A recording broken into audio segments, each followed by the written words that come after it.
Blessed are those who believe without seeing.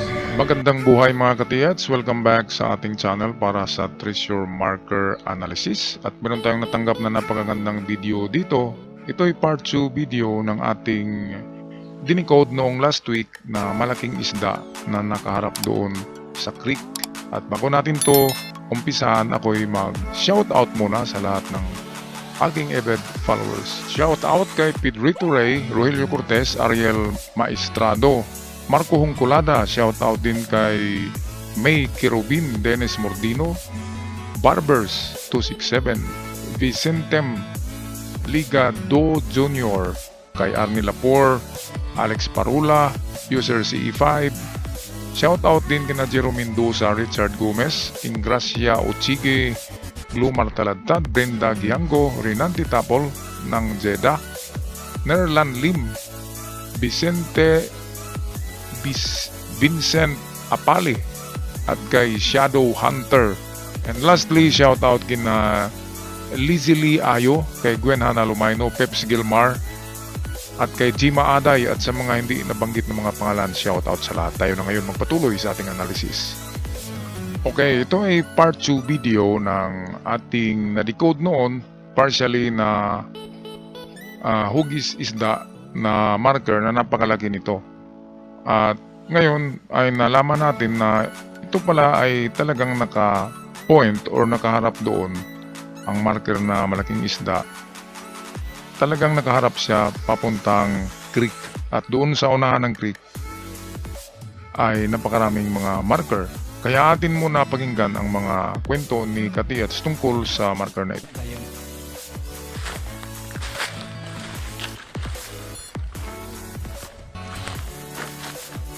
Ang isda ito natutubang sa mga bato. May tultol dayon sa pikas. Diri tubang ang isda. Tayo nagsapa. Paan tanaw may dayon siya diamond stone 3 dots kung siya nadiri ang kuan aro tudlo ito sanay triangle tingin sa pa pay ang corner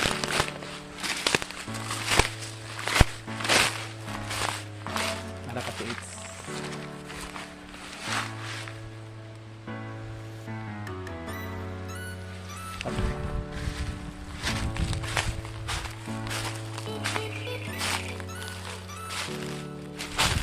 kalaw mo lang libutan triangle kapon sa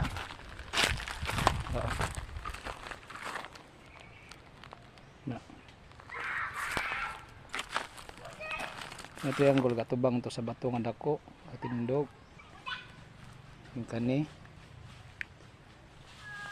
ito na triangle to yung sapa ito sapa nga tubig dito na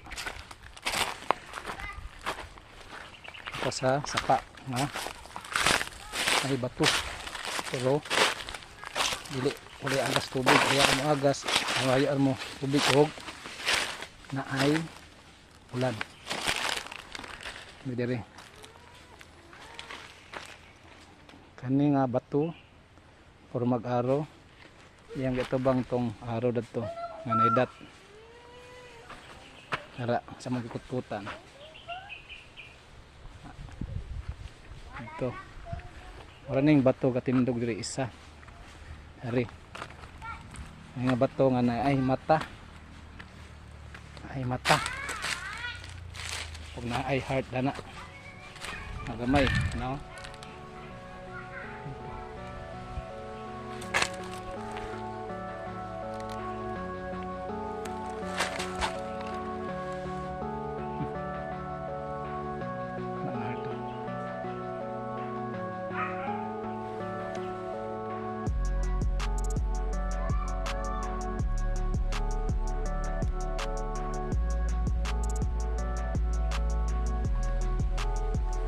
yung mata. Iba ito sapa. Ito sa mga kututan.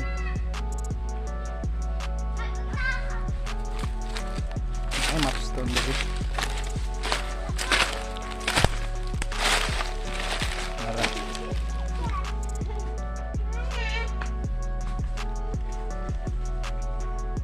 Mapstone na ah.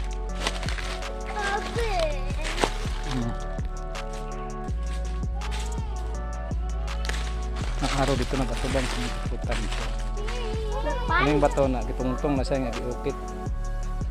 Nakaporma po na sa araw nga gatubang to sa triangle. Ito isa ka bato dito. Ang dako nga bato. Kaya yung kini tatubang triangle sila.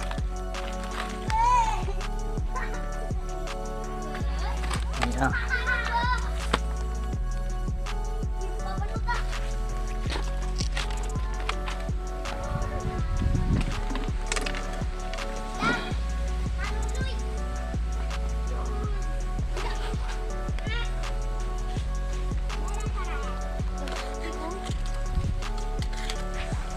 Ito. Nangkut-kut diha may bato nga dako. Yan nasahin nga. Ang yung sign kay ibawis ang porma nga murag kabaw gaano. Oh. It's kanira diri. Ha?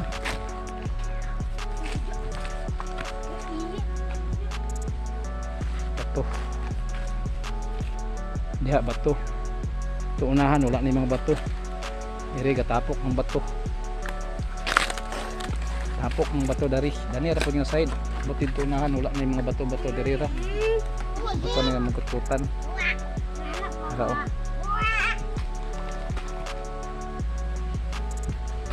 Ito ang isda. Ito nga side ang isda oh. Naka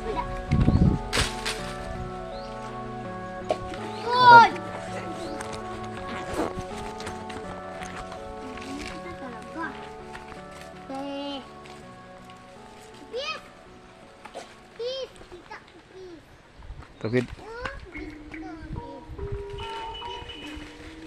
Ito ang bato nakatubang sa north. Isda north ang isda. Ito ang triangle pero triangle naidat sa tumoy. Itong isda sa tumoy tudto na ay patubang sa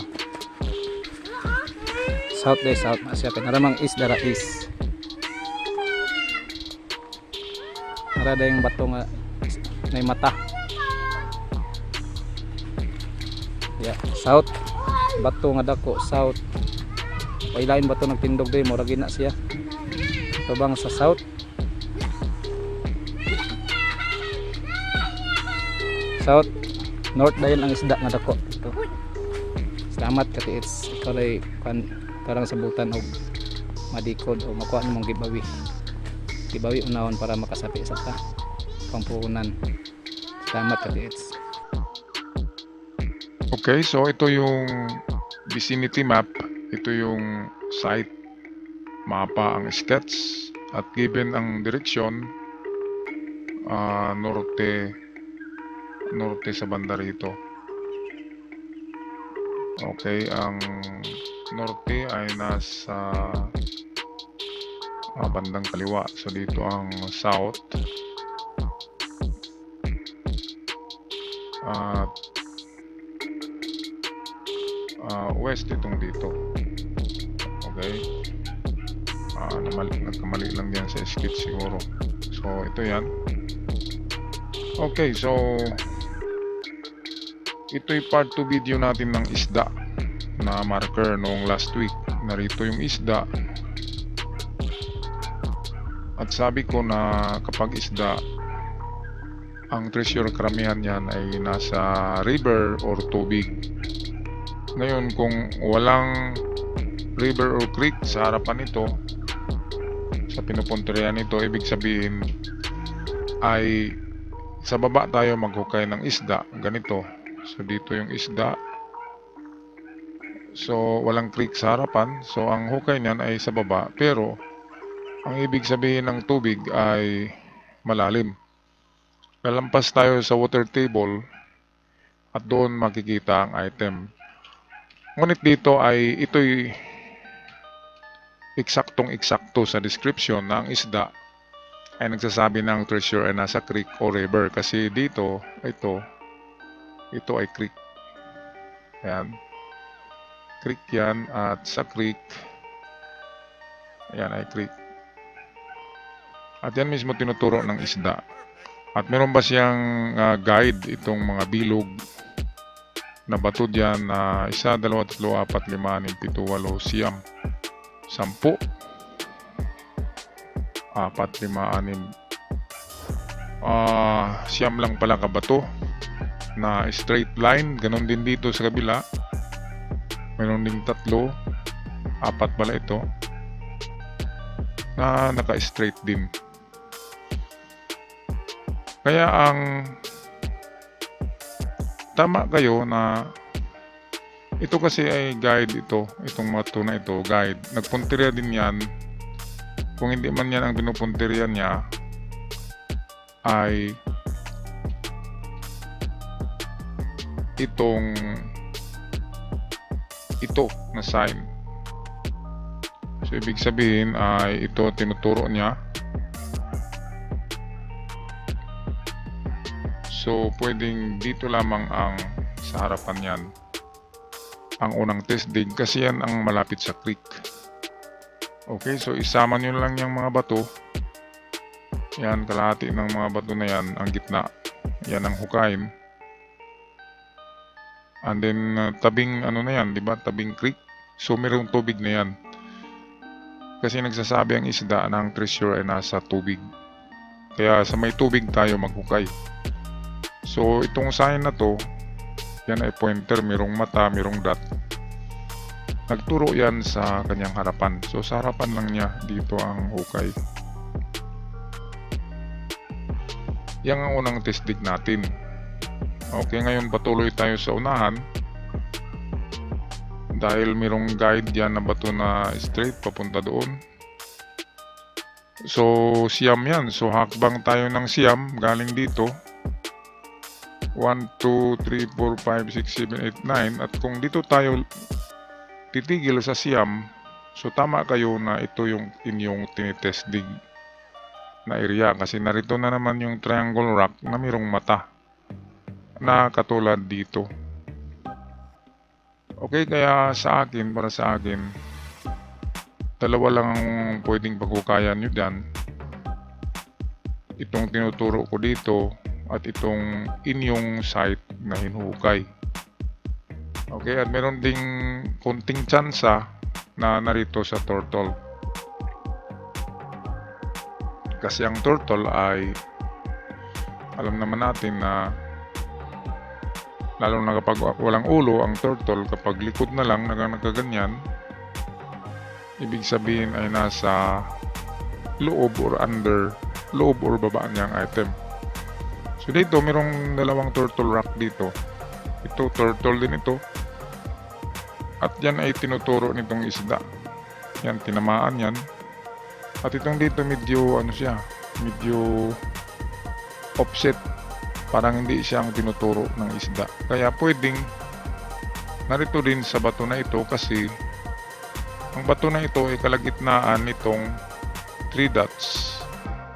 Ang 3 dots nagsasabi yan na 3 or 15 meters. Kaya kung 3 meters ito, papunta diyan, ito na bato yan. Ngayon kung 15 meters ang tatlong dot, kasi dalawa ang value niyan, pwedeng itong turtle dito na malaki ang tinuturo. Kaya itong dalawa, kandidato pa rin yan. So yan ang number 3 na prospect nyo. So ang una talaga ay ito tsaka ito.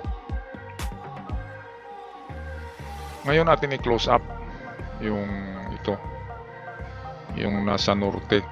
So ito yan ang bato na may malaki ito na bato na nandun kanina sa video, may mata. And then ito, sign for treasure under the water. So yung kanyang parang alon na ganyan, water yan. So nagsasabi siya na ang treasure ay malalim, nasa lalagpas pa kayo sa water table, kaya ito yung water table yan. So ito na yung hinukay nyo, ito na portion. So tama kayo dyan sa hinukay nyo. Okay, at meron pa pala kayong 1 meter pa yung nahukay nyo, so mababaw pa yan. Ang test dig ay abot sa 2 to 3 meters deep. Okay, at tama ang inyong laki ng hukay nyo kasi 2 by 2 meters. Tamang tama talaga yan. At yan, kung nakita nyo, nakatingin yan dyan. So ito talaga, yan. Ito talaga na portion ang inyong laliman. Pero okay na yung mas malaki para walang sablay, mga katiyat. So maganda. Kuhang-kuha nyo yung analysis ko ay ganyan din sa inyong paghukay. Okay, so ako ay magpaalam ngayon. Maraming salamat sa inyong pagsubaybay, panonood at pag-subscribe sa ating channel. Paalam na and God bless you all.